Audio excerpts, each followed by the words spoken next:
LJ Reyes, may ibinuking kay Paolo Avellino at Kim Chiu. Payag nga bang stepmom si Kim? Dating karelasyon at ina ng anak ni Paolo Avellino, na si LJ Reyes, nagbigay ng pahayag patungkol sa napapabalitang relasyon ngayon ng aktor na si Paolo Avellino sa kapamilya actress na si LJ Reyes. Hindi nag-atubili ang dating aktres na si LJ Reyes na magbigay ng pahayag patungkol sa kanyang reaksyon sa napapabalitang relasyon ni Kim Chiu at Paolo Avellino sa isang panayam sa kanya kamakailan lamang sa New York. Hindi naman umano lingid sa kaalaman ni LJ Reyes ang mga bali-balitang nagkakamabutihan na ngayon ang ama ng kanyang panganay na anak at ang aktres na si Kim Chiu. Inilahad umano ni LJ Reyes na nakarating sa kanya ang bali-balitang nagdi-date na ngayon ang dalawang kapamilya stars at nagkakamabutihan na. Ayon kay LJ Reyes, masaya siya sa mga nakakamit na achievements ngayon ni Paolo Avellino. Isiniwalat din umano ni LJ Reyes kung gaano ka-good provider si Paolo Avellino sa kanilang anak na si Aki.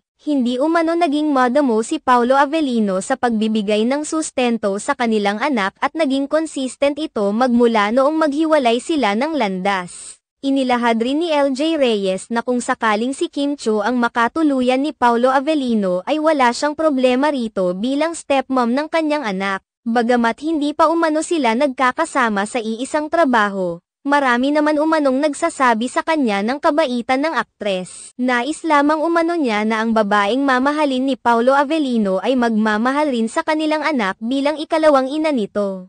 Ipinahayag din ni LJ Reyes na super todo niya ang kasiyahan ng aktor dahil tulad niya, deserve din itong makatagpo ng babaeng mamahalin at magmamahal sa kanya. Sa kabilang banda, marami naman sa mga tagahanga ni Kim Chiu at Paolo Avellino ang natuwa sa ibinahaging ito ni LJ Reyes dahil talagang walang nang makakapigil sa pag-usbong ng pag-ibig ni Paolo Avellino at Kim Chiu.